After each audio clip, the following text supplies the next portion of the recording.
Alright, hello everyone, and welcome to the first episode of the Best Damn Podcast There Ever Was. This is a wrestling podcast that we plan on doing after every pay-per-view on the WWE schedule. And we may go weekly at some point, but we're just going to see how this goes first.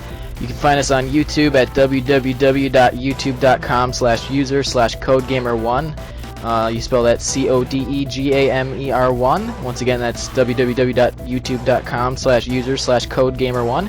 And you can find us on iTunes by searching for the name of the podcast. I don't know if it'll actually be called the Best Damn Podcast There Ever Was on iTunes. It might just be the Best Podcast There Ever Was, because I don't know if Dan will make it through the iTunes filters, but we're still going to refer to it as that. We want to thank you for tuning into the podcast, and we hope you tell your friends. The more you help us grow, the better the podcast will become. I am Cody, and I have Bryce here with me today on the podcast. How's it going? And we have one more person that is going to be joining us later. His name's Sean.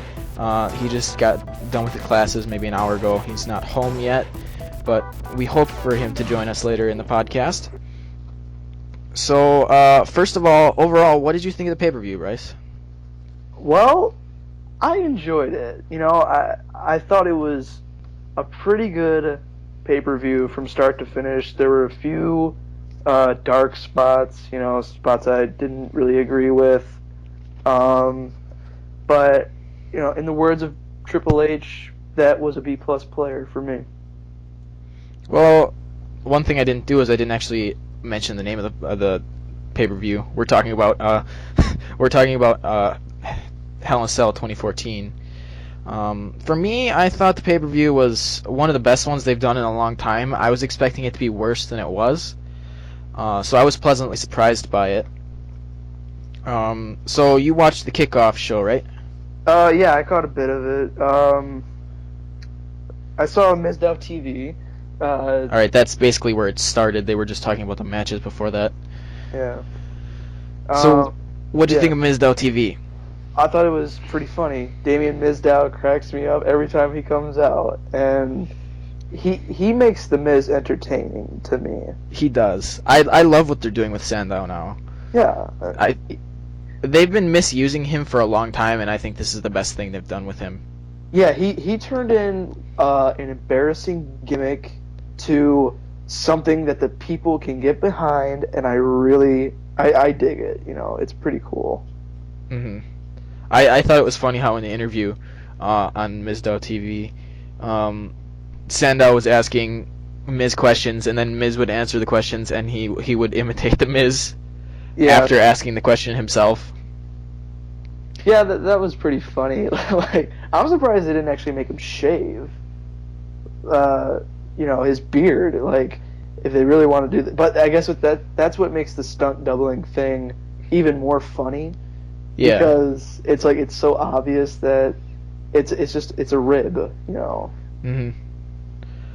So there was one match on the pre-show. I don't think they advertised for this being on the pre-show. I think they advertised for this being on the actual pay-per-view, but I was surprised when they actually put it on the pre-show. I understand why they put it on the pre-show. It was Mark Henry versus Bo Dallas, and this was about a minute match, I would say, if that. Wikipedia says it was like 36 seconds. Wow. It felt a little bit longer than that, but it was a quick match. Yeah, I mean, like, the main event would also feel longer, but just keep in mind when the bell rings, that's when the match begins. Yeah. So Henry basically annihilates Dallas in this match. Pretty much. And then Dallas goes on to say that Henry cheated, and that he's actually 5-0 versus Henry, and then Henry goes and beats up Dallas again. Yeah. It's always funny to see Bo Dallas get his ass kicked. Yeah, it is.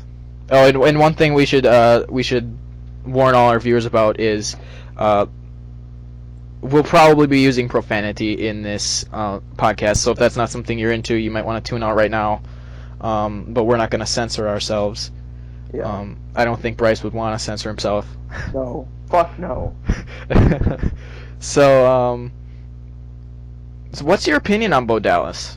I think he's a wasted talent. You do? Yeah, I think he has so much potential, and WWE isn't rolling with it. That shocks me, especially because he's an NXT guy. Yeah. Like- Go ahead. Oh, and Triple H is like, I hear so much stuff going on about him and Stephanie doing like a power grab in WWE.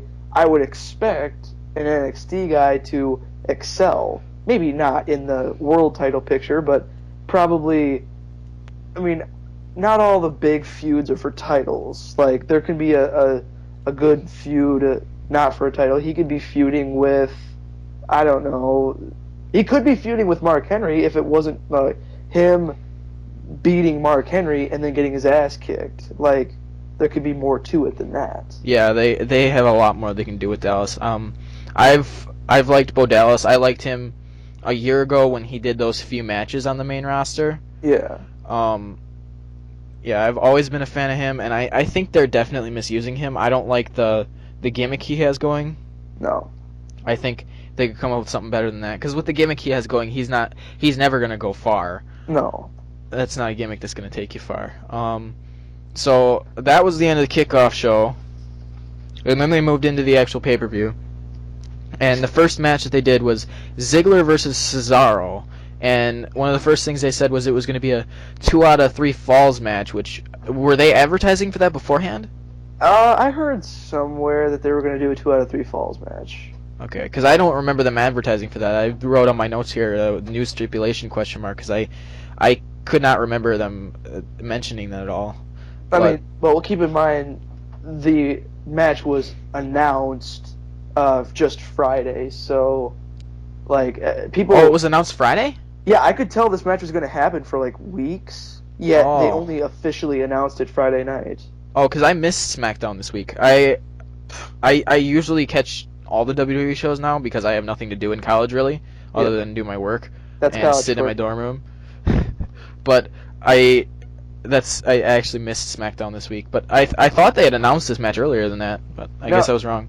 No, I was shocked when I heard, oh, it's on for Hell in a Cell, Ziggler versus Cesaro 2 out of 3 falls for the I thought I saw on Main Event that there was going to be an Intercontinental Championship match on SmackDown this week, not at the pay-per-view.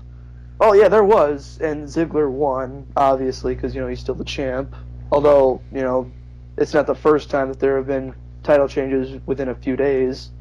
But yeah, like Cesaro won a non-title match Monday, and then Ziggler won a match for the Intercontinental title Friday, and then there was 2 out of 3 falls last night. Yeah. Well, I actually thought this was a really, really good match. It was a good match out of the gate, in my opinion. Mm-hmm. I was not expecting Ziggler to go 2-0. Me either. I can't remember the last time they've done a 2 out of 3 falls match where it's went 2-0. Yeah, if it was going to go 2-0, I would have expected Cesaro to win. Yeah. I expected Cesaro to at least get a fall.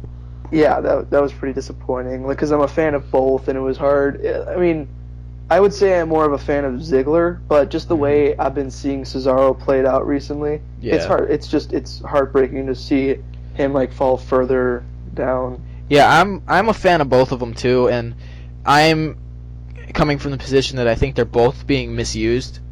Mm-hmm. I think they're both main event talents, but WWE is completely misusing them. I hate that Cesaro's run is getting killed. Yeah. He gets in all these championship matches, and they just make him look like a joke in the championship matches, even though he puts on a great match. Yeah. So I don't know. I guess I might be a little biased because Cesaro is one of my favorite guys in WWE right now. I like what he does in the ring. He's one of the best wrestlers they have. Oh yeah, totally. He can put on a good match with anyone. Cesaro, Sami Zayn at a Rivals match of the year, in my opinion. Yeah, that's one of the top candidates, I'll say, because if you work in Ring of Honor, you have to know how to wrestle, not John Cena 3 Moves of Doom wrestle. You have to know how to be a technical wrestler and a lethal grappler. Because if you look at the roster, there are so many Ring of Honor stars, or former Ring of Honor stars, that are in the roster today. Cesaro is one of them. You may not know him as Cesaro in Ring of Honor. He was Claudio Castagnoli or whatever his name was in Ring of Honor. But that's another thing that WWE does. They just change the hell out of you so you could be a WWE product. Which, yeah, definitely. and that's another thing. Like Cesaro just being treated like like I like to think of WWE as a butcher shop, and Cesaro is just another slab of meat. You know, he's there for show, but he's not like that fine, elegant ribeye steak. You know, I'm a huge fan of ribeye steak, so he doesn't serve a purpose. Like it's like they're feeding him to people who need to get over, and that doesn't look good to me. Yeah, I mean, I definitely, I'd like to see Cesaro as a face, but I think he is better as a heel. I think he'll always do better as a heel, but they should be building him up as a heel and maybe have him in a feud with Cena or something. I would like to see that. I think that would be a really good feud, because those two could put on a good match. Well, I mean, yeah, like, I saw the match they did earlier before Elimination Chamber, and that was a pretty good match. Like, I love the way Cesaro countered out of the Attitude Adjustment. Mm-hmm. And around that time, Cesaro was really getting popular with the fans. Like, he was branching out on his own, and, you know, John Cena is John Cena and everything, but, like, the fact that he didn't win just bothers me like that. But I wouldn't trust John Cena in a feud with Cesaro. Well, I would, because then it would be... Cesaro would obviously still be heel there, but Yeah. I think it's cool when the fans get behind a heel, and Yeah. that's what would happen if he was in a feud with John Cena. I don't think it matters who you are. You could be, I don't know, you could be Rusev in a feud with John Cena, and they would cheer Rusev. Mm-hmm. I just think that would be the perfect way to get Cesaro over. Like, if he wins at a pay-per-view against Cena, that propels him right into the world title picture. Yeah, you have a point. I mean, you got to think, though, is John Cena going to look at Cesaro and think, this guy is going to be number one or maybe number two someday? Like, I would always say number one is the top babyface, number two is the top heel. And you just have to think, is John Cena going to put this guy over? He has a history of not doing that. Yeah. Well, I just think it. I'm not thinking of it as what will they do. I'm just thinking of what the best route for them to take would be. We all know how stupid the WWE writers can be sometimes, though. So Yeah. they give me a headache sometimes. They do. Moving on. Nikki Bella versus Brie Bella. What'd you think of this? I gotta admit, I like this match. I thought for one, Nikki looked very beautiful, and I think she both of them as always. Oh yeah, of course, you know, twins. It was a pretty aggressive match. I have to, like, the knee spots when, like, I there was one part where I think it was Nikki. I can't even tell them apart. Nikki was sitting down. She was leaning up against the ropes, and Brie ran into her, and you hear just a huge impact with the knee. And I don't know, I liked it. It was pretty nice. Yeah, I thought it was a good match. I thought the stipulation was kind of stupid. Yeah. And I thought they could have. I wasn't as excited for it as I should have been. Mm-hmm. Because they didn't build this match up very well. Like, the last few weeks, I don't remember much with Nikki and Brie on Raw. Yeah. And all of a sudden, all I remember them saying the last few weeks was just saying that there was the personal assistant stipulation added. I don't remember anything between Nikki and Brie on Raw the last few weeks. I know they had something on SmackDown last week, because I saw that on the kickoff show. But yeah. I really feel like WWE dropped the ball with this.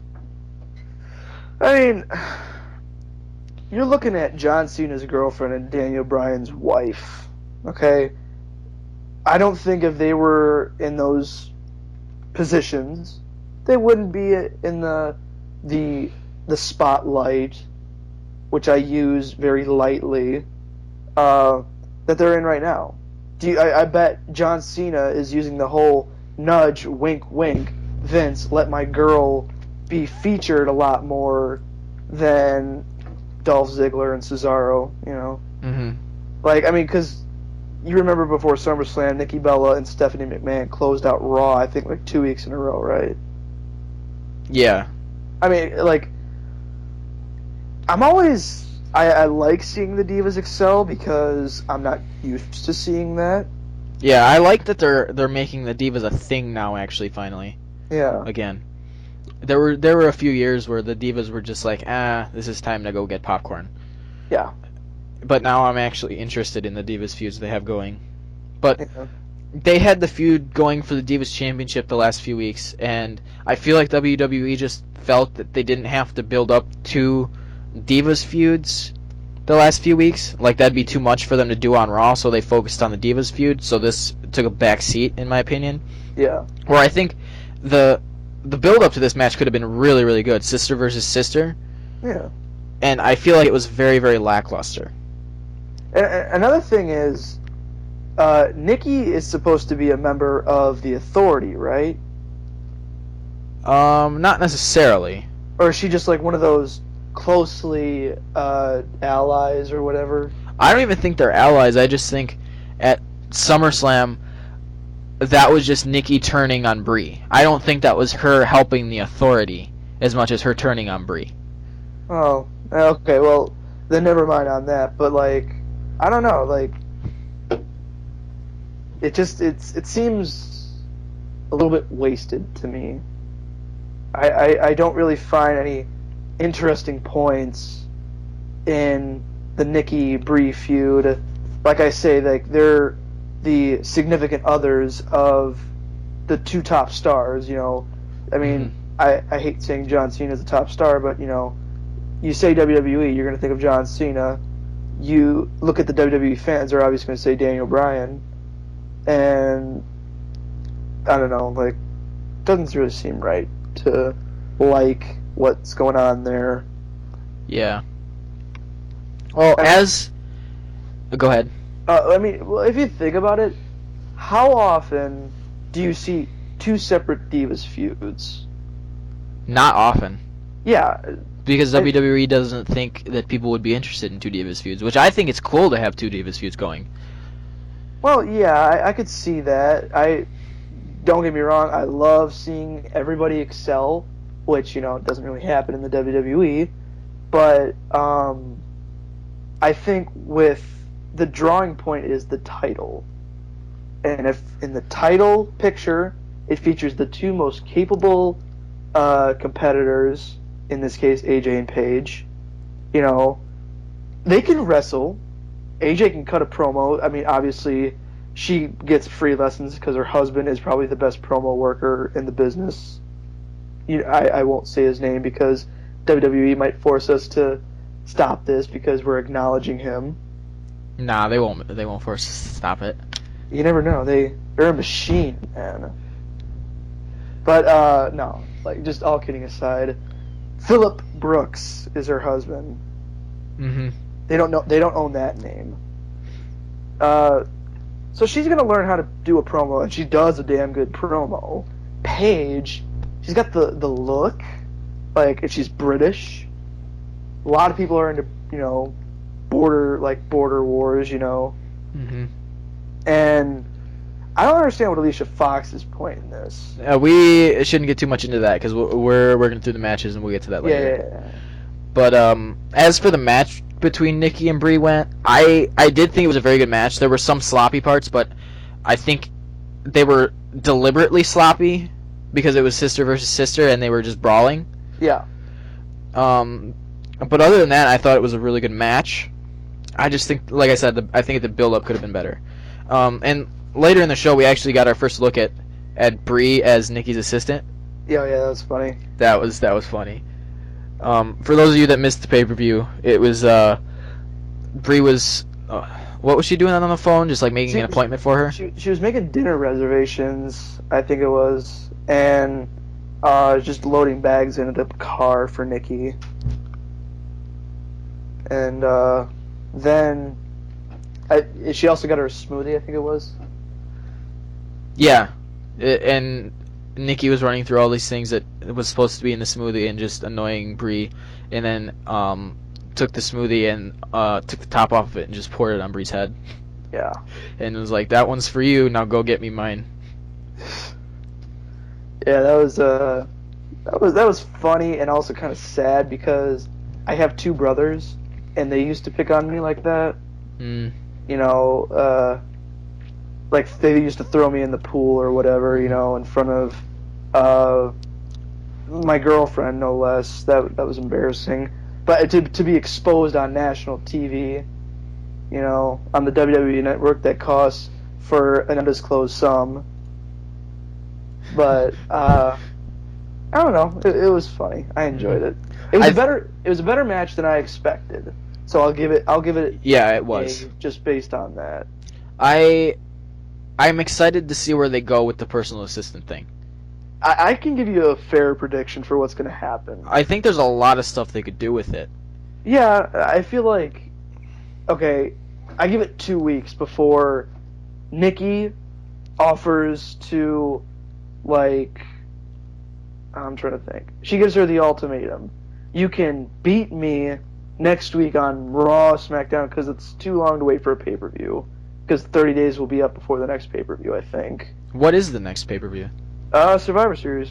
Oh, did they advertise for that at all last night? I'm not really sure.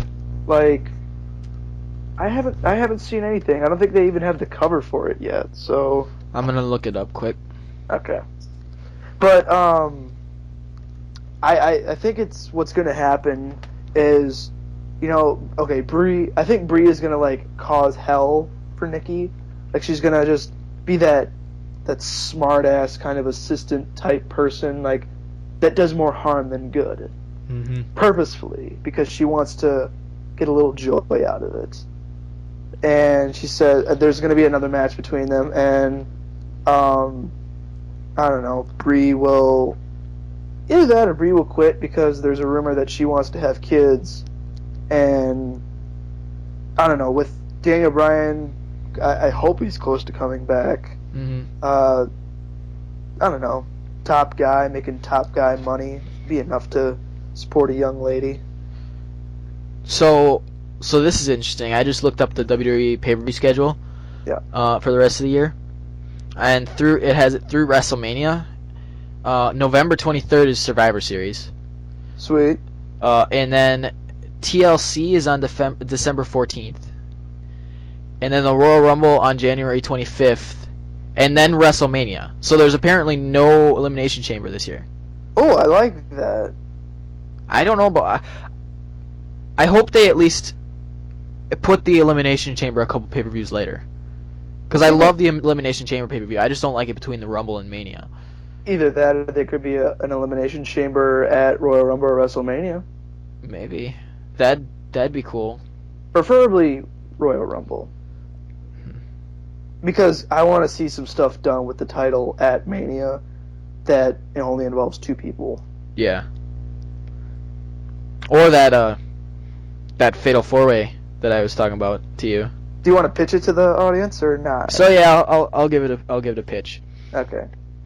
So Lesnar keeps the belt until he'll keep it until Mania, basically. Mm-hmm. And before the Rumble, Taker comes back and says that he wants Lesnar again at Mania. And Sting comes out and interrupts Undertaker and says that Sting wants Undertaker at WrestleMania. So a triple threat match is made between those three at WrestleMania for the title. And then CM Punk comes back at the Royal Rumble, and I'll talk about this later, but I still don't think CM Punk has left the company. You don't agree, do you?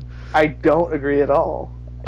He's gone. People can just accept that. You could dream all you want about Vince making a huge one-in-a-lifetime deal and him coming back, just like that. But I don't think it's going to happen. Well, I'll explain in a second why I think he's still with the company. But yeah. Punk comes back at the Rumble, wins the Rumble, and he gets added into the championship match. So there you have a fatal four-way between Brock Lesnar, The Undertaker, Sting, and CM Punk for the WWE World Championship. There's rivalries everywhere in that match. You got Taker, Lesnar, you got Lesnar, Punk, you got Taker, Sting. There's all kinds of scenarios in that match that can play out, and I think it'd be the awesome main event for Mania. But back to Punk. My main reason for thinking that he has not left the company yet is he is still on WWE Network programming that was recorded after he supposedly left the company. He is still on the newest countdowns that they are putting out in interviews, but those countdowns were recorded after he supposedly left. So I think he's still with WWE, and I don't understand how people haven't realized WWE's fuck up. Well, I mean, okay, they keep Chris Benoit material on there, and you know what he did. Mm-hmm. I don't think if they're gonna let Chris Benoit material stay on the WWE Network, that they're gonna kick a guy who just left the company because he disagreed on how the company was being run. They're not gonna kick him off. But what I'm saying is he is still on content that was recorded after he left. So WWE obviously still has a relationship with him. I mean, you never know. Like, I don't know when they're recording this. Okay? They're probably using past interviews because WWE, they interview you on everything, you know, because I've seen so much. You know the Steve Austin DVD, right? Stone Cold Steve Austin? Yeah. It's like that the bottom line on the most entertaining superstar of all time or whatever. Mm-hmm. I've seen so many different DVDs, you know, DVDs specials on the network. It's from the same Stone Cold DVD. Mm-hmm. So either they had him talk 6 hours and on everything, which, you know, I could listen to Stone Cold talk all day. But I mean, maybe they're recycling stuff, and which is likely. Maybe, but they didn't even do the voting for some of these new countdown stuff that they're doing. Because you're familiar with Countdown, you know what it is, right? Yeah, I know what it is. They haven't even done the fan voting on that until like 3 months after he left. So I would think they'd have to record new stuff for that. Well, I don't necessarily vote at all. So do they give you a list of options? Yeah. Okay, I voted on one of them. They give you a list of options. Okay, well, if they give you a list of options, then they can take whatever, you know, order it's in and just put them in whatever order, you know. It doesn't mean you have to record it. Yeah. I see what you're saying. Yeah. I still stand by that he hasn't left, though. I mean, I wish he hasn't left, but my gut tells me he has. Alright, before WWE gets all too upset about us talking about Punk, Yeah. let's move on to the next match. The Usos versus Goldust and Stardust. I thought this was a pretty good match. I thought so too. These two teams put on good matches all the time. I think brother teams always have better sync than non-brother teams, just because they're brothers. It took me longer than I would like to admit to realize both teams were brothers. Like, legit brothers. You didn't think they were legit brothers? Which team? Gold Stardust. You didn't think they were brothers? No, I didn't realize this at first. Oh, and technically, they're half brothers. You knew Cody Rhodes and Goldust were brothers, right? Well, yeah, but I mean. So you didn't realize that Stardust was Cody Rhodes? Well, I don't know. Okay, like. Oh my gosh. I see Jimmy and Jay, and they look very identical. So I guess I'm expecting another pair of twins. I guess. Mm-hmm. But okay, go ahead. And I don't know. Like, there's such an age difference between both of them. Like, Goldust is born in, I don't know, late 60s, and Cody was born in the 80s, and they're half brothers. But I guess it's like I'm kind of thinking they're just, I don't know. I haven't really paid much attention to the tag team stuff lately because it's it's all repetitive. Mhm. But like I mean, because this is what the second pay-per-view in a row that they've featured a match between these two teams. Yeah, but I think these two teams could have a good rivalry for a few years. Probably. I mean, Shawn Michaels and Triple H had a good rivalry for 2 years. From Michaels coming back from his injury to like, I don't know. They were feuding. Like, they came back. They had a match at SummerSlam 2002, I think it was, that street fight. There was a long Hell in a Cell battle that at Bad Blood 2004. So, I mean, I could buy that this could be a long feud. They definitely have the talent. It's just, remember, Goldust is like 40-something years old. Mhm. And, you know, you never know that a 40-year-old's body can, you know, break down just like that. And, I don't know. Yeah. But by then, I hope that problem, like the limited division of tag team wrestling in the WWE, will be fixed. Yeah, because there aren't many tag teams in No. legit tag teams in WWE right now. No, there's not. And one thing they need to do is they need to call up the Ascension. That's the They first do. thing they need to do. They do. Do you think they should be thrown with Bray Wyatt? I like thrown like Like become Bray part of Wyatt, the Wyatt family or feud with them. They become part of the Wyatt family. No, I don't like that idea. I've heard so much about like analyzing, you know, because I go on Bleacher Report and I read all about the stuff. Mm-hmm. I hear so much about the Ascension coming up, and Bray Wyatt takes them under his wing, and they're the people who replace Harper and Rowan. Mm-hmm. But I don't know. Yeah, but the match was good. The double Uso suplex I liked. I like Suplex.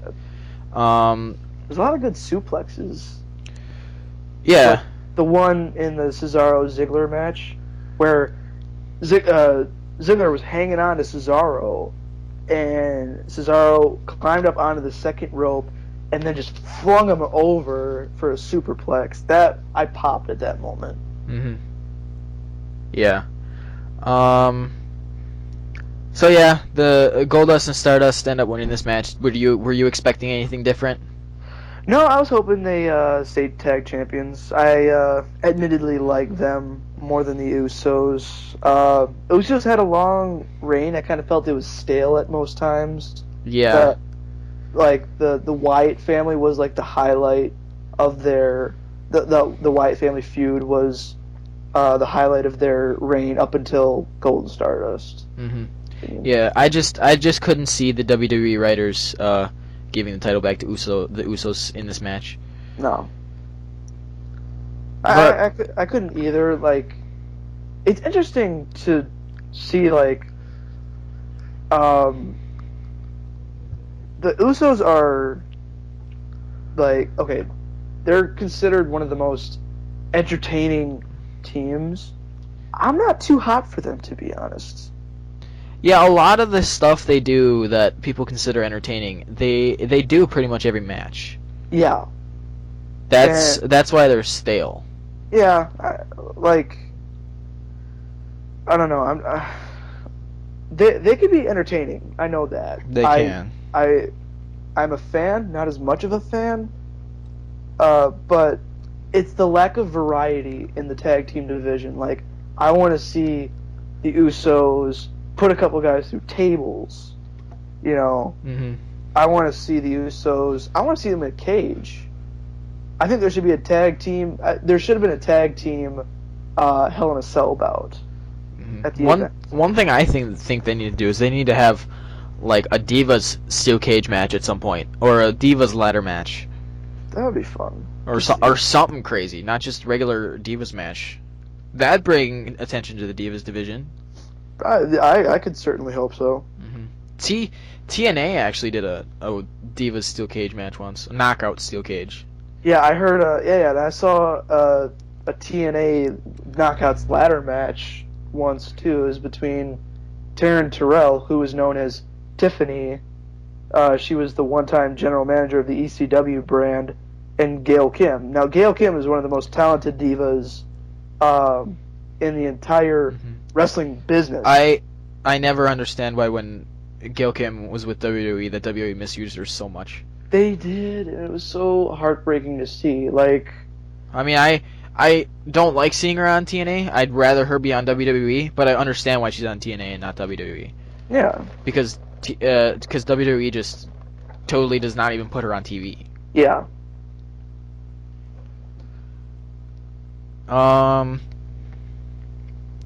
What I think we're gonna do now is we're gonna take a little break.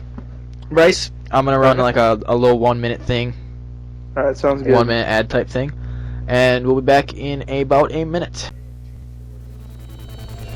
I want to thank you for listening to the inaugural episode of the Best Damn Podcast Ever Was. If you enjoy the podcast, make sure to tell your friends. In theory, we can grow exponentially, but most of the time that doesn't happen. But if everyone listening to the podcast tells one of their friends about the podcast, and then that one friend tells another person, we can grow pretty darn quickly. So make sure to tell your friends. They can find the podcast at youtube.com/user/codegamer1. That's spelled CODEGAMER1.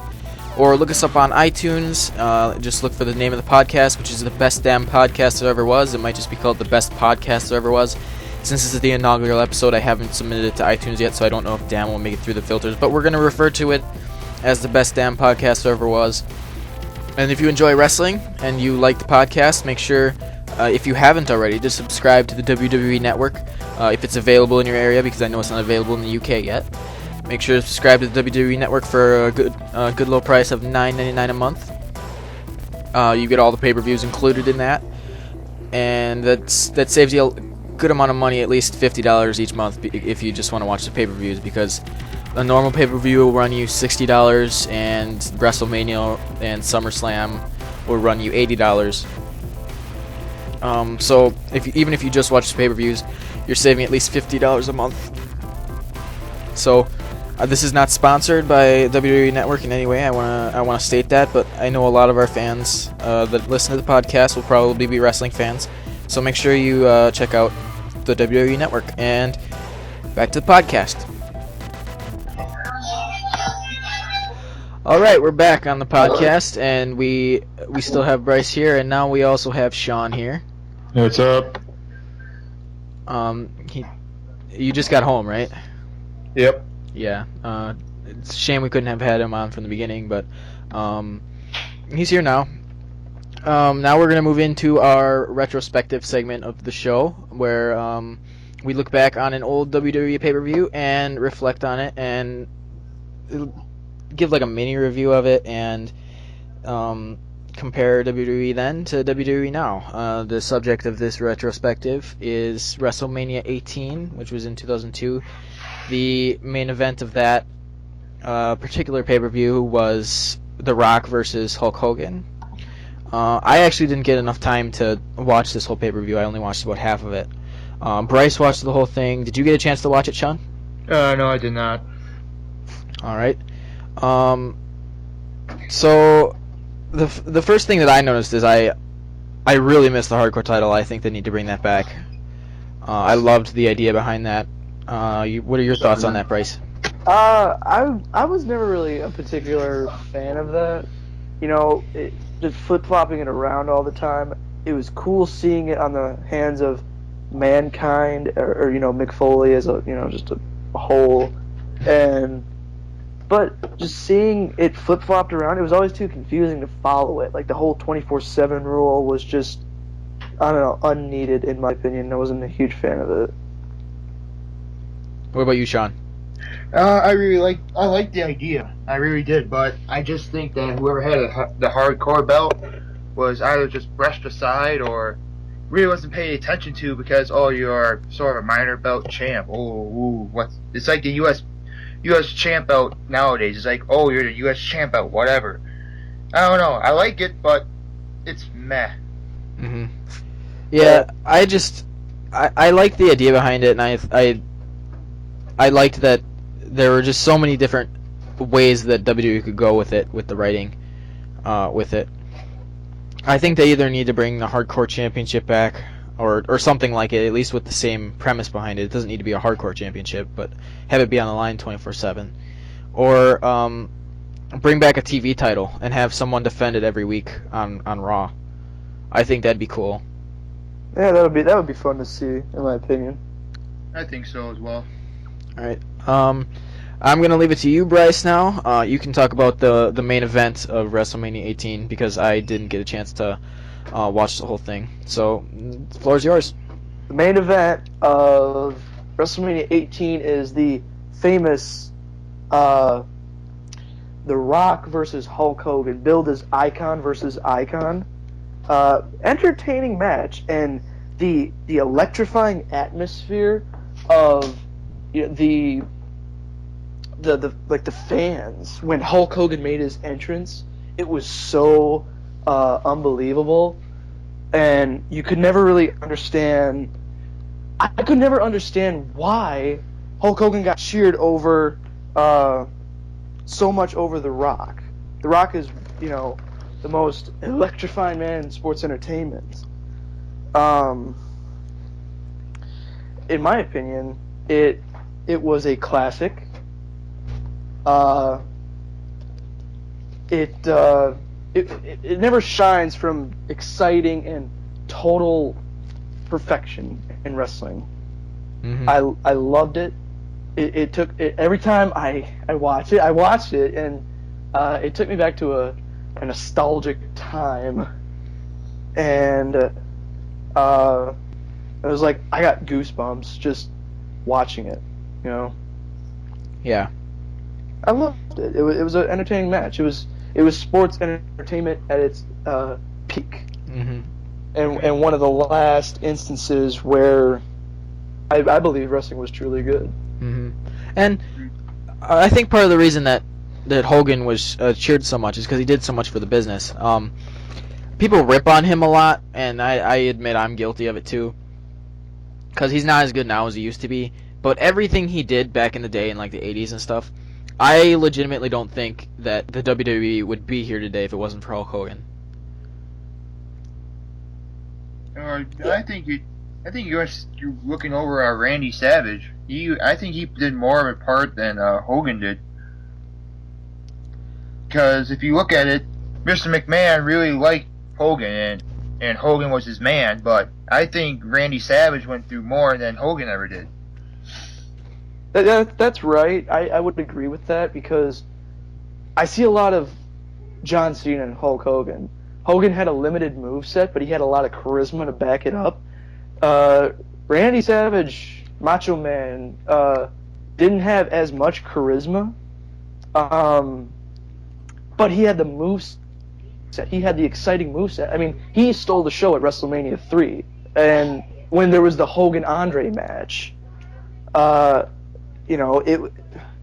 certainly didn't expect Randy Savage and Ricky Steamboat to steal the show in a big match against Hogan and Andre, but I think, Hogan can be considered the star that legitimized wrestling, and Randy Savage, just the true wrestling fan can recognize his talent.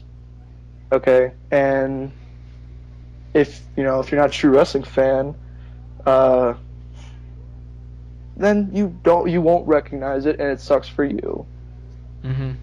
Mm-hmm. Yes, Savage also definitely did a lot. I think they're both equal in how much they helped WWE in the 80s. Yeah, I would agree with that. Like the Mega Powers, for Christ's sake. I mean, there was something that made wrestling pretty cool, because with Hogan's charisma and the impact that he had with a guy as energetic like Savage, and you got a pretty cool tag team. It's a shame they didn't hold the tag titles. Probably would have been unfair for them to hold the titles, because they would have had a longer reign than Demolition. Yeah, definitely. Moving back into Hell in a Cell, we're starting to get into the bulk of the pay-per-view now. The first of two Hell in a Cell main events, John Cena versus Randy Orton. I was actually really surprised that they did this early in the show. I was one of the people that thought this would be the last match of the night. But what were your thoughts on this match, Bryce? I'm not a particular fan of John Cena. I'll admit he does a great thing for the WWE by giving it so much positive publicity, doing all those Make-A-Wish things. But I gotta tell, give me 5 minutes in a room with the guy, I'd say, you need to change your moveset, you need to change your character, you need to change the way you wrestle or entertain. Sure, you could be the kitty-loving, hustle, loyalty, and respect, but you can have a little, aggression. Mm-hmm. Nobody's perfect. Even the most perfect human beings, the model citizens, show a little bit of weakness every now and then. And it doesn't have to be like beat up weakness. It's like emotional, internal weakness, where like you give an attitude adjustment to Paul Heyman on Monday Night Raw. People like you're supposed to build up Heyman because he's an advocate for a guy as horrible as Brock Lesnar. Yeah. And yet he doesn't because he's the all-around good guy. Yeah. Bryce, you're a big advocate for Cena turning heel, right? Oh, totally. Go ahead. It's a dream of mine that would totally.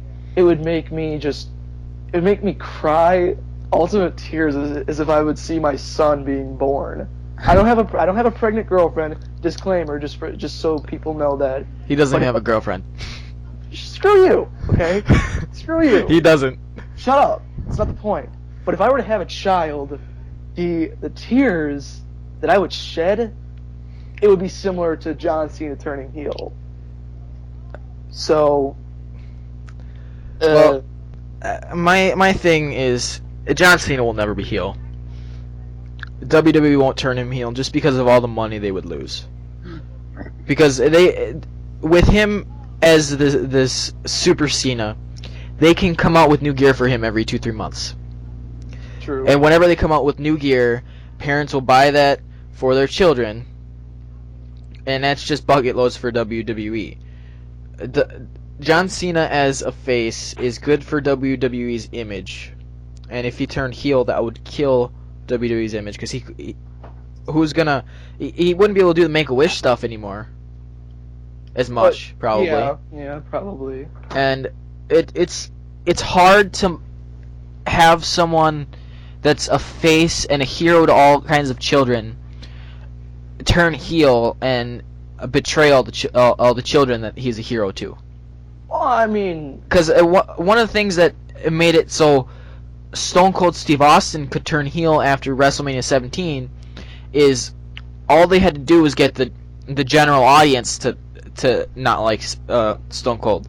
It's really hard to get the whole audience plus all kinds of children that look up to a guy to start hating him. Well, you have a point there, but keep in mind, like, Vince McMahon loves to push superheroes, like all-American good guys, superheroes, as top faces in the business. Mm-hmm. Hulk Hogan, for instance. I see a lot of Hulk Hogan and John Cena. Like, the point, when Hulk is he's revved up and everything, and he points, and then he goes into his, a few chops and the big boot, and then the leg drop, and you got the 1, 2, 3, and Hogan wins. Mm-hmm. 5-knuckle shuffle, you can't see me, attitude adjustment. It's the same thing pretty much. Mm-hmm. And keep in mind, Hogan turned heel once. Sure, that was WCW, and the man who ran WCW's business was a complete jackass who didn't know what the hell he was doing, did everything on instinct, threw around a billionaire's money like it was candy. And I don't know. I could be wrong because I'm trying to defend WCW's move. While it made a revolutionary group, that defined the wrestling of the '90s. I don't know. I would dig a John Cena heel turn. It's something different, and people love different. Yeah, I'm not gonna lie. I would love to see John Cena turn heel as well. I Yeah. just don't see WWE doing it because they would lose so much money doing that, and all WWE looks at is the money. Yeah. But I do think John Cena at least needs to freshen his image a little bit, change it a little bit. At least change your goddamn music. His music's been the same since what, 05? Yeah, pretty much. Yeah. It's so old. Whenever his music comes on, I'm just like, Cena. It's I saw something interesting on YouTube like a while ago. It's like the down, and it's like the intro to his music, and before you go with the brrr, and it kicks into the NWO theme. I know you can't really recreate the NWO because it would just bring up bad memories, but if you could and make it a success, John Cena's the one guy to lead it. I mean, maybe Hogan could be like a manager or whatever, or like a mastermind behind the scenes if that were to ever happen. But it's unlikely. I understand that. Yeah. To the Cena Orton match, because we haven't really talked about that much. No. Um, There's a reason too. It was not really outstanding. okay, you and me have totally different opinions then, I mean, because I thought it was one of the best matches in a long time. probably. I thought it was cool that chairs, tables, steps, and the cell, everything came into play in that match. Yeah. They used pretty much everything. There was a really cool moment in that match, probably the best moment of the night, and well, not ever excluding the last match. Totally. The best moment of the night, the AA into the RKO. That was cool. That was something they hadn't done in any of their matches before, I don't think. Cena and Orton. Well, okay. For John Cena, I see a lot of. I went back and I watched WrestleMania 29. Mm-hmm. The last few minutes consist of him trying to counter every move The Rock did into the attitude adjustment. Mm-hmm. I see so much of him trying to do the attitude adjustment. It's like, oh my god. It's He like, does go for it a lot. and it's not even that much of a significant move. It's a standing fireman's carry. Doesn't really have a lot of power behind it. You just fling the guy and you drop him. Yeah. That's a superplex. Mhm. Has more power than that. Scoop slam has more power than that because you're supposed to slam him on the ground. But I don't know how many times it was I saw him try to counter into an attitude adjustment. And I'll give you this. When he finally hit the attitude adjustment through the table, I loved it. It was pretty cool. Mm-hmm.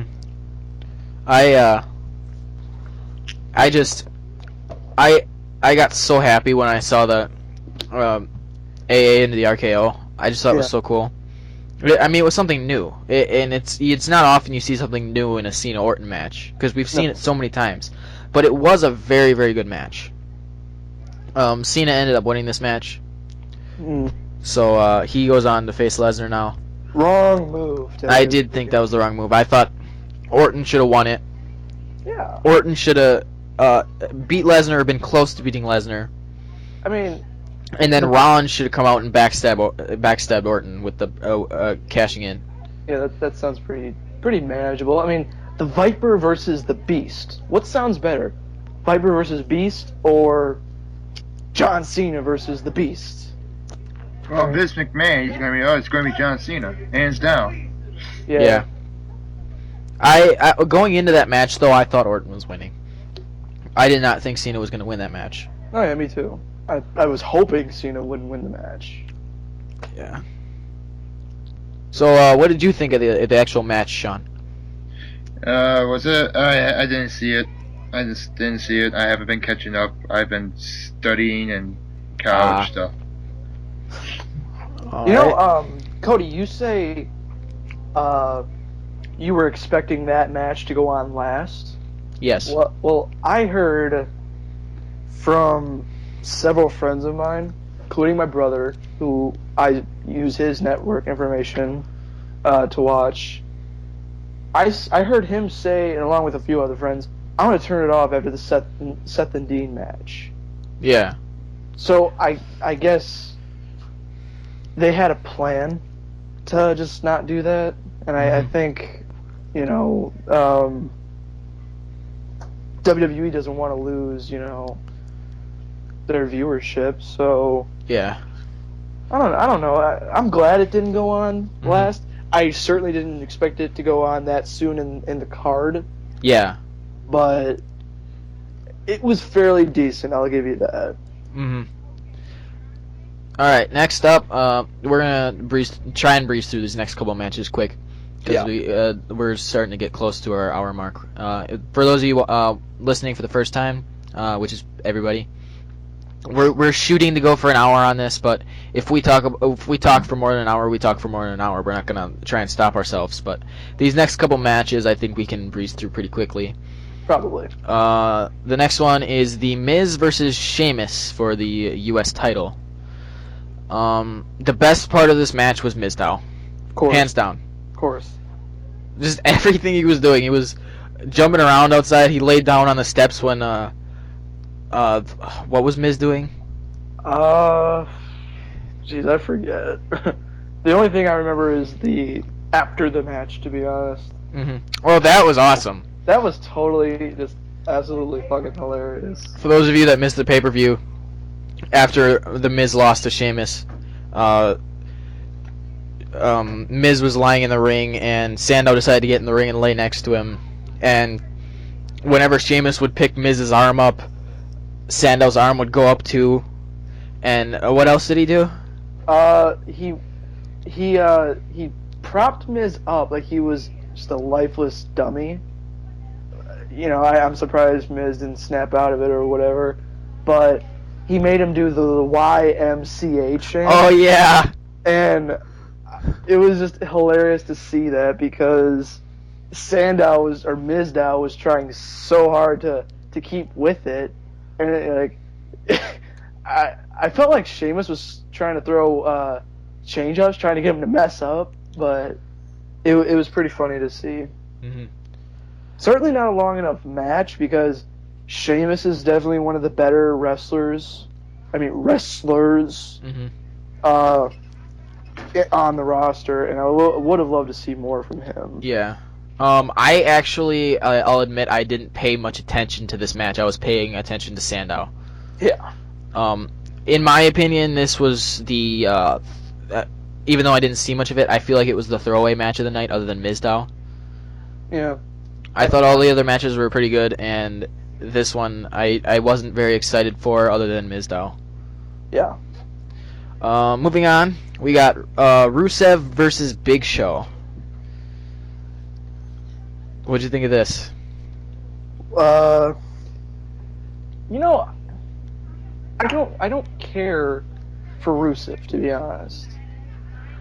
I mean, I'm all about patriotism and everything, but I just feel like people pay more attention to Lana than Rusev, and that's not a good thing.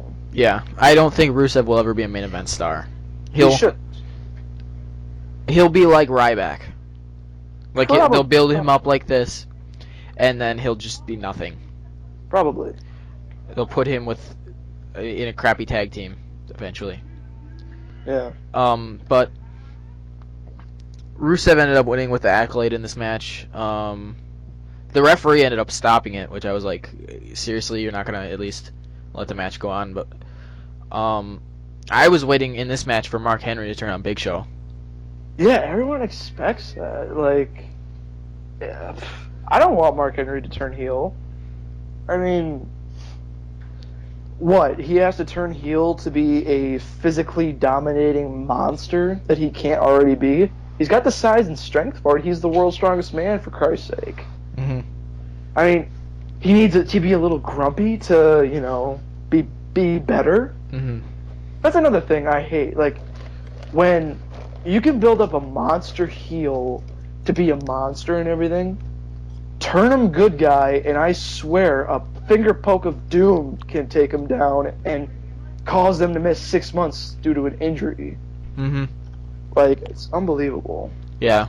I mean, I didn't want Henry to backstab Big Show in this match, but they had it set up so perfectly for it. I thought that's what they were gonna do. Yeah. I was expecting it when I saw him come out. Yeah.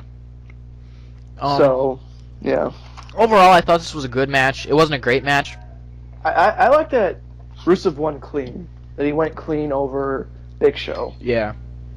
It definitely improves his stock, which Mhm. I feel like WWE is desperately trying to do. Mm-hmm. But I mean, that's one instance where I want a bad guy. It's not where I want a bad guy to win clean, because he's such a dirty heel that I want him to cheat to win. I want this heel over here. Like, I want Randy Orton or Seth Rollins to win clean, not with assisted help like they always do. Yeah. You know? And I mean, like, I don't really think we can call Cesaro a heel yet. He's probably a tweener. Yeah. He's like one of those. I can see that. Yeah, he's one of those in-betweener types. He was a flat-out heel when he was with the Real Americans and when he was with Heyman. Of course. But now he's a tweener. Uh-huh. The problem with being a tweener, though, is name one tweener that got over. Stone Cold. Stone Cold really wasn't a tweener. I mean, okay, he stunned everybody who got in his way. Mm-hmm. He had no really allegiances, but he connected with the fans, which I guess makes you a good guy, but fans or not, it's how you conduct yourself among your peers. Mm-hmm. Like, he would stun Vince McMahon, and then he would stun Ric Flair.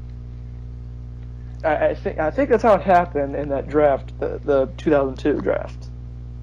I want to throw in my 2 cents here with The Rock back in, like, I believe it was 2003 when he came back from his Hollywood deal. He's like, I'm back, and everyone started booing him.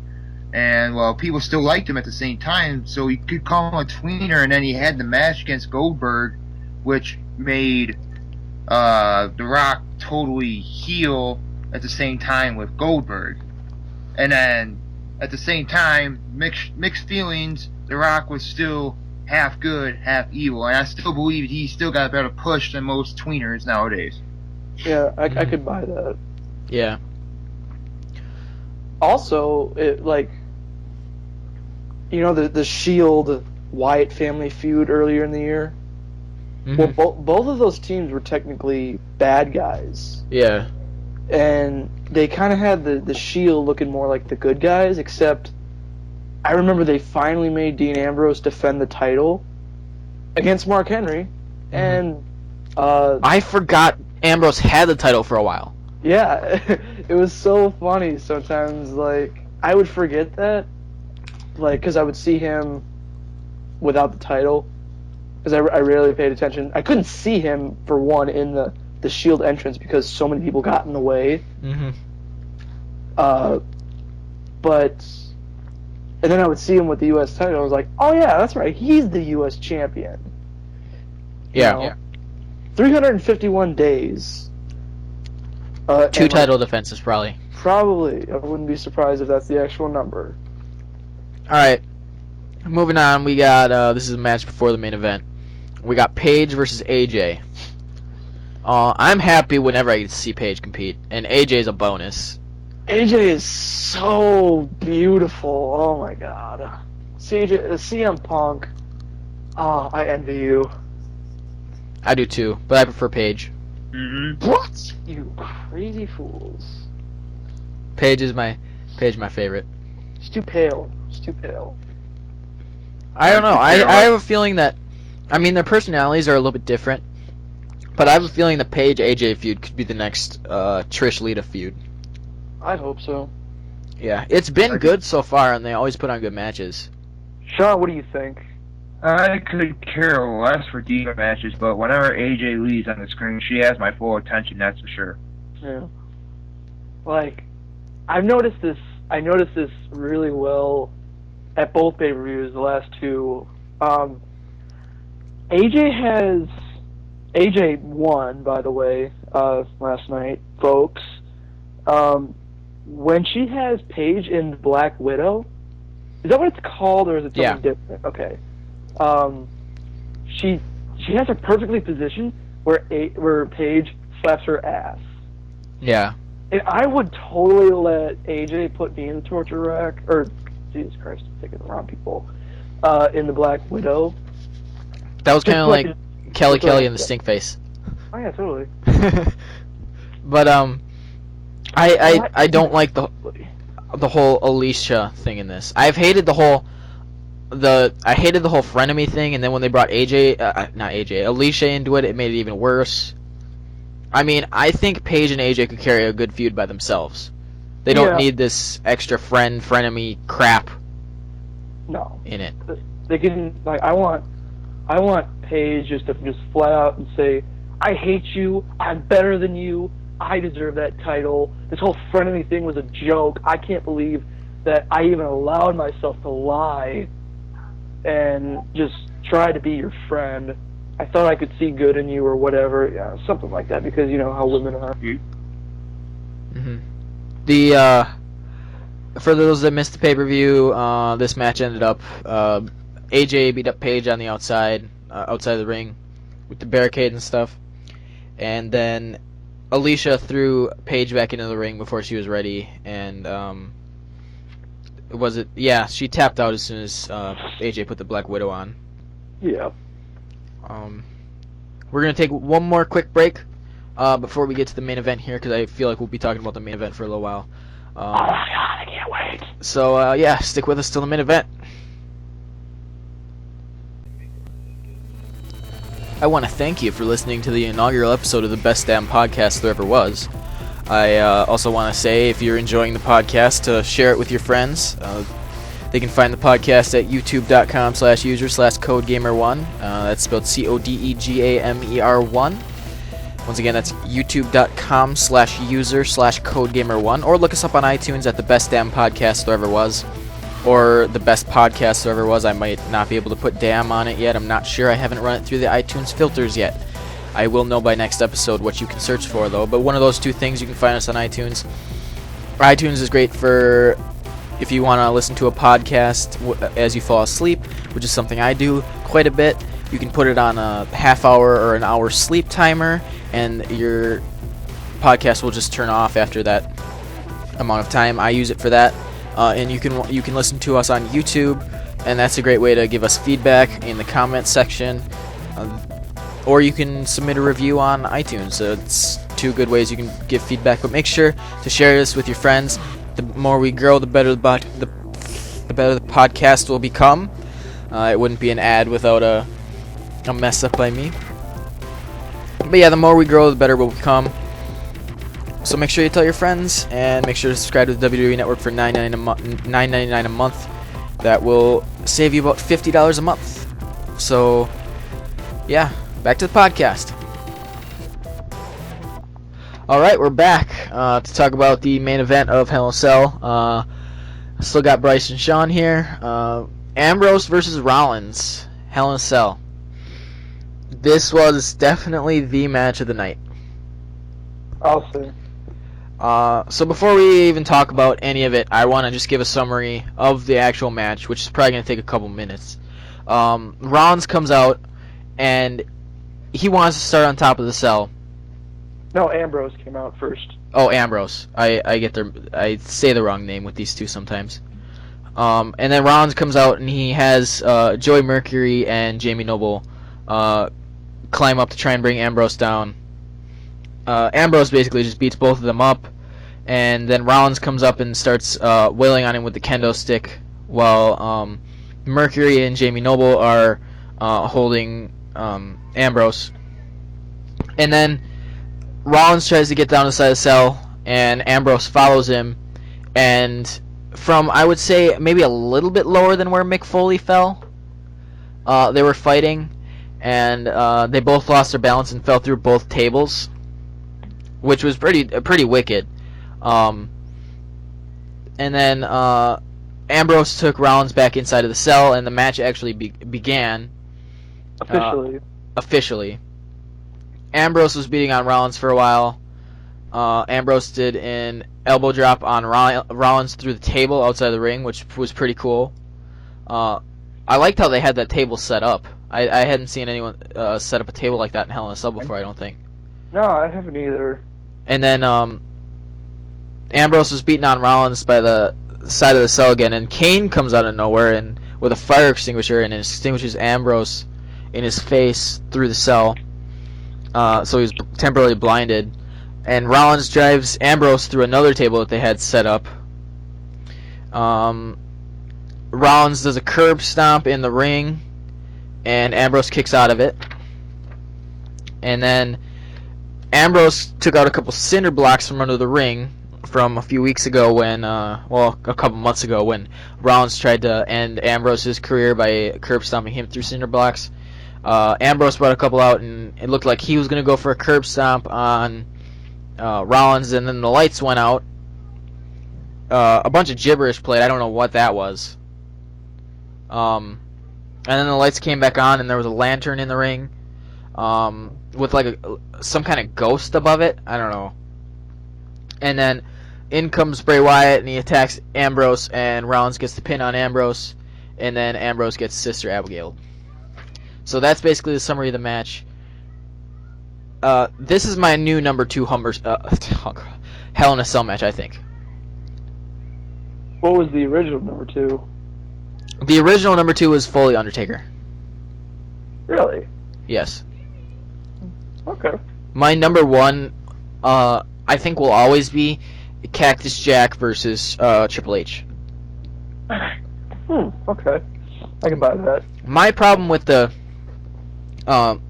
Taker Foley one was it was never actually a real match. I don't think that match even got started. I never heard a bell, to be honest. No. I liked the Cactus Jack Triple H one because it was actually a good Hell in a Cell match. Yeah. So that's my number 1. This one was totally wicked. I was not expecting this good of a Hell in a Cell match. To be honest, I felt like in past years, WWE's Hell in a Cell matches have been very, very lackluster. God awful can be the word. I remember one a year or two ago. I don't remember who was in it, but the outcome was the same whether or not the cell was there or not. I don't think they came in contact with the cell once in the match, which kind of defeated the whole purpose of having Hell in a Cell. So I absolutely hate when they do that. The cell needs to come into play somehow, and this match took the cell into play quite a bit, and like I said, it was a very, very good match. I know you have some opinions on this match, Bryce. Oh, I love this match. I loved it. It was finally the clash between these two, and I felt it was sort of reminiscent of Rock Austin in terms of two guys so completely over, just this is the match people wanted to see. This was like the WrestleMania 17 version of Rock Austin. Now, it's not obviously Rock Austin. These two are not as nearly over as those two. But, I mean, come on, people. It's Rock Austin. Great match. Great surprise at the end. Oh, yeah. I hear so many people saying Bray Wyatt ruined the match. I completely disagree. I mean, I heard Dean should have won, or at least Rollins win clean. I don't really give a damn either way. It sets up another good feud for Dean. I mean, he comes out on top. Sure, Bray Wyatt's stock is not as high as it should be, thanks to, John Cena. But I personally love Bray Wyatt. I thought this was a double win. I thought it was a win-win. You get a good match, and now there's another feud set up. Yeah, I mean, the one thing I didn't like I don't know what the move name is called, but Bray Wyatt didn't even hit Ambrose with his Sister Abigail. He like flung him up in the air and just brought him down. Yeah, and then after the match, his Sister Abigail him. Yeah. I saw him set up for Sister Abigail, and I saw those two cinder blocks. So I was like, oh my god, is he gonna? Yeah, that's what I thought too. On the cinder blocks. Yeah. And I hear so many people say Bray Wyatt ruined the match. Yeah. Like, there should have been clean finish. The feud should have got the send off it deserved, because this feud it's been dragged out. Like, it has great potential, and it had great execution to it, but then it got so drawn out. I mean, yeah, I feel like they waited too long to do this match. Yeah, a lot of the luster of them being upset at each other from being in the Shield together had worn off by this point. Yeah, I mean, Dean shouldn't have. He wasn't injured. I mean, come on. Let's be realistic. He got curb stomped through cinder blocks to sell an injury so he can go film a direct-to-DVD movie. That was it. I mean, and the biggest issue I have with the whole thing is that, Bray Wyatt is now going to be the Authority's puppet or whatever. Just based on the fact that he let Rollins win. Well, if you notice, Rollins didn't know what the hell was going on. Mm-hmm. And it was like, oh my god, what the hell is he doing here? Yeah. I'm just gonna scoop on by. Hey there, hi there, ho there. I'm just gonna pin 1, 2, 3. Okay, I'm getting the hell out of here. Yeah. And I don't. Just if people remember the fact that Kane interfered in the very first Hell in a Cell match, between Shawn and Undertaker. Very exact same situation. Mm-hmm. I'll be the first to admit, I'm not a big fan of big pay-per-view matches like this that were good matches throughout, having endings like this, where you don't get an actual ending, and someone just interferes in that, and the match ends that way. But in this case, I don't know why, but I feel like they did it right. They definitely 100% did it right. Yeah, I mean, I could understand that. And, it doesn't necessarily mean the feud is over. No. Daniel Bryan, he stopped feuding with the Authority so he can go feud with the Wyatt family. I wouldn't say he won that feud, because Bray's the one who got the victory at Royal Rumble. And then after that, it was pretty much nothing between them. Mm-hmm. So, and then he went back to feuding with the Authority, which, ended how everyone knows. He won the title at WrestleMania. Mm-hmm. But it doesn't necessarily mean the feud between Seth and Dean is over. Yeah. It opens up a fresh new story for, people to go off of. Mm-hmm. Sure, this thing has been seen before, but the fact that it's only Bray and Dean, not the Shield and the Wyatt family, it interests me to. I want to see what happens, and I'm hoping you get to see Bray Wyatt. Hopefully not in only vignettes. Yeah. Because I'll admit he does great vignettes. He's a great talker. Mm-hmm. I wouldn't say anything he says gets old. Yeah. But he's an excellent talker, and that's not common anymore. You have people who I hear awkwardness, Mm-hmm. I hear entertainers. Okay? Entertaining is one thing. Storytelling and then giving the action, it's another thing. Mm-hmm. And I feel like Bray Wyatt can tell a story with Dean Ambrose and have a huge match, possibly for match of the year. You never know. Yeah. I mean, I'll honestly say this is a great pay-per-view, but I wouldn't say it's the best pay-per-view of the year. One thing that I do want to talk about before we give our ratings and close the podcast here, I want to address the elephant of the pay-per-view. No WWE World Title match on a pay-per-view. Yeah. The WWE World Champion is not even on the pay-per-view. This, to me, it makes a joke out of Money in the Bank.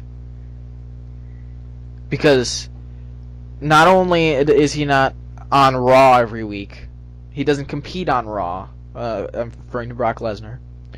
He doesn't even have a match on the pay-per-view, so there's no speculation that Rollins will even cash in. That is when someone has the Money in the Bank, that is something you always need to be thinking about. And the last month, that hasn't even crossed my mind. Well, he gets to hold it for a year. I still think it's a year. I don't know. They don't really specify on that anymore. But, I don't, like, what I think should happen with the title, it should be defended. In Brock's case, I think it should be defended at Survivor Series. Yeah, they can't have another pay-per-view without a WWE World Title match. No, because he's supposed to defend it within 30 days. It's been 30 days. Yeah. And I couldn't really care about TLC at the moment. It's not really a huge pay-per-view. Yeah. But plus his absence opens up a spot, you know. Mhm. I mean, a championship match can bring a number one contenders match in. Yeah. I can definitely assume John Cena wants his match as soon as possible. So you rest assured you're going to get a championship match at Survivor Series. Yeah. And I think what should happen is Brock holds the title till WrestleMania. Daniel Bryan comes back at the Royal Rumble, wins it, and then it's like this whole David versus Goliath story. Mm-hmm. You know, it's bigger than him versus the Authority because I hope Brock Lesnar is the lone wolf. I don't want him and Paul Heyman fooling around with Triple H and Stephanie. I think the Authority is a joke nowadays, to be honest. It's not relevant. You know what I think is a joke nowadays? What? I think WWE's titles in general are becoming a joke. I don't feel titles carry as much worth and weight as they used to. Yeah, that can be argued. Like, I like the way the Intercontinental title has been shown around. Mm-hmm. Definitely not at Night of Champions when they had a shitty, lackluster country rock group talk during the match. The announcers didn't pay two seconds of attention. They didn't give two shits about the whole thing. Mm-hmm. You know, I for one love Dolph Ziggler. Yeah, I do think too. He's a great competitor. Screw 2 out of 3 falls. Give us a 30-minute Iron Man match between him and Cesaro. You have me marking the fuck out, and I will just absolutely love it. I would go out and convince 10 of my non-wrestling loving friends to buy the network. Mm-hmm. Because, hey, if you want entertainment, watch this shit, and you will just flat out be entertained, because Ziggler is a man who can move and sell like no other. Mm-hmm. You know, a lot of people make fun of he sells so well. I once saw this comment somewhere, there was a meme, Dolph Ziggler can sell this to Vince McMahon. Dolph Ziggler can sell a documentary of Chris Benoit to Vince McMahon. Because he's that good at selling shit, you know? Mm-hmm. And Cesaro, he's the Swiss Superman. You can't, okay, the whole 2 out of 3 falls match was poorly handled. It should have been at least 2-1, you know? Yeah. Or, I do like what they did with it, though, because you weren't expecting Ziggler to get a second fall there. No, you weren't. I'm surprised he kicked out as much, you know? It makes me love the guy even more, but it makes me feel even more sorry for Cesaro. Yeah. It's like, come on, damn it. I mean, we want to see these guys shown, much more than they are. We want to see these guys shown less than they are right now. Do I want to see John Cena and Brock Lesnar one more time? Fuck no. Do I want to see Randy Orton versus Brock Lesnar? Fuck yeah. It's something different. I haven't seen that shit in 10 years. Yeah. Well, longer, because when Randy Orton broke in the business, he wasn't Triple H's sidekick all the time. He branched out on his own. And then he was fed to Brock Lesnar once or twice or however many times because he was on SmackDown. Mm-hmm. And I don't know, it's just poorly handled, and I want to see these guys thrive, and these guys over here, John Cena, and to be honest, I don't even pay that much attention to the main event anymore. Yeah. Because it's always the same. WWE does need to address the issue of its titles not meaning as much as they used to. And there's two fatal things that diminish the value of a title. One is it not being defended on a regular basis, like the WWE World title wasn't at Hell in a Cell. Yeah. Another thing is the title changes hands too often. If Brock Lesnar holds that title until WrestleMania, that title is going to mean a whole lot more than if it changes 5 times for WrestleMania. Yeah. Yeah, that's absolutely true. And, I mean, I like long title reigns if they're handled correctly. Yes. Like, a lot of people are saying CM Punk's 1-year-long reign got stale. I don't think it did. Yeah. I mean, he went out there, he had matches with Daniel Bryan before Daniel Bryan was all, yes, yes, yes, or whatever. I mean, he was doing it then, but you didn't have people, every single person in the building doing it. Mm-hmm. He had matches with Daniel Bryan that were just classics of this generation. He had matches with Chris Jericho, who I feel John Cena should take a lesson out of Chris Jericho's book and learn how to put somebody over. Mm-hmm. And then he had matches with John Cena. I mean, and then he finally lost it to The Rock. But I will go on record saying I love long title reigns, but you gotta be around because otherwise it shows that you're just running from people. The Beast is supposed to hunt.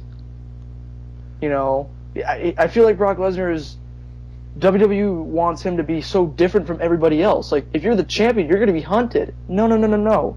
In Brock's case, he's the Beast. The Beast hunts you. Mm-hmm. That's why Paul Heyman says, whoever wins this match, they're going to lose the most, Mm-hmm. Well, that could be true. Hopefully, because it's Cena won, Yeah. I don't know. Brock should be around more often. He should. If he's not defending the belt, Stone Cold didn't defend the belt at every pay-per-view that he was champion. There was one time he was champion, he teamed with Undertaker, and he won the tag titles. Mm-hmm. I mean, you can make a good story out of, give or take kind of thing. Like, if Brock is around, but he's not defending the title, have him do something. Give him an unsanctioned street fight against John Cena. Hey, guess what, John Cena? I hate you. I want to fight you like I fight people in the octagon. Yeah. This isn't, and Vince McMahon himself comes back on TV. I miss Vince McMahon. Like, I want him to be on TV because he's funny, and I'm watching a lot of the Attitude Era lately. Yeah. Vince McMahon comes on and says, I can't afford to sanction this match. So therefore, WWE is not going to represent this match. It's not going to be a title match. You want this match, or you want this fight with Brock Lesnar, go do it out in the parking lot. Mm-hmm. And, you have a pay-per-view headliner then. It shouldn't be WrestleMania, I'll tell you that. It should be taken care of before Royal Rumble. Mm-hmm. But I don't know. I just Brock should be around. That's what I'm trying to say. You know, more. Yeah.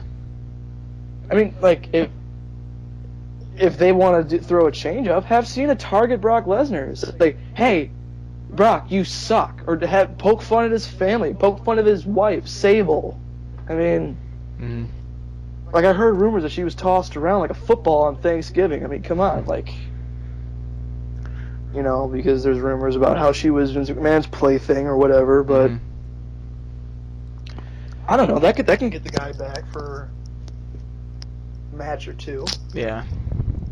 Well, all right, we've gone far over our hour that we were shooting for. We're gonna go through our ratings of the pay-per-view as a whole, and then it's gonna be the end of the podcast. And I think it was a good inaugural episode of the Best Damn Podcast there ever was. Sean, you didn't get a chance to see the pay-per-view, you said, right? Yeah, I did not. Alright. Bryce, rate the pay-per-view from 1 to 10 and give your reasoning. Give it an 8.5. I loved it, I'll say that, and it had a lot of bright spots, but there were some areas where the few dark spots where, you know, it should have been really good moments or whatever, it heavily outweighed others. So that's what brings the grade down. Like Cena winning shouldn't have happened. Dolph Ziggler not getting pinned even once. The Bellas, no matter how much I say the match was good, I don't really enjoy the storyline between them. You know, that's suited for the pre-show. I would much rather see Bo Dallas go over on Mark Henry and make a rising star out of him than see two people I'm not interested in. So, yeah, that's 8.5 out of 10. I feel is generous enough, and it was a really good pay-per-view. So, yeah. I would give it a 9 out of 10, and it seems like I'm being a little generous, but I felt like the pay-per-view was good from start to finish. There were a couple lull moments, but you even get that at WrestleMania. Yeah. I really liked the final match, which really did it for me. I said to myself, once they went through those tables and they were putting them on the stretchers, it's an 8 if they end the match here, it's a 9 if they keep going. And they kept going, and the match was very, very good after that. So that's why it stayed at a 9. I don't know, I wasn't expecting much from this pay-per-view, and it pleasantly surprised me. I wasn't expecting a good pay-per-view, because there was not a WWE World Title match, and I wasn't excited for most of the matches. But the matches throughout were good. I thoroughly enjoyed every match of the night. Whether it was because it was a good match, or it was because Mizdow was funny. Yeah. But it was a good pay-per-view. I think a 9 is as much as I'll give any pay-per-view, unless this were WrestleMania, because the extra 1 at the end to bring it up to a 10 is just the big atmosphere, and the build-up for WrestleMania is so much better. That's where that extra 1 comes from, and I reserve a 10 for like WrestleMania and SummerSlam. But I feel like this pay-per-view was as good as it could have been. I feel like it was the best pay-per-view since Payback, to be honest. Yeah. You know, like, you could argue SummerSlam was decent because John Cena finally lost. Yeah. But there were some low points in SummerSlam too, but a lot more than this one, Hell in a Cell. So it's probably the best pay-per-view we've had in 3 months. So hopefully they keep it going. I hope it gets better from here. Yeah, I do too. Alright, thanks for coming on the podcast, you guys. I think it was a good inaugural podcast, and I'm excited to get the feedback on it. Yeah, I can't wait to do another one of these. Agreed. Yep. For those of you listening, just keep an eye out. The next pay-per-view should be up the Friday after Survivor Series. So keep an eye out for that. It'll be on iTunes and on YouTube. So yeah, keep an eye out for that, and thanks for listening.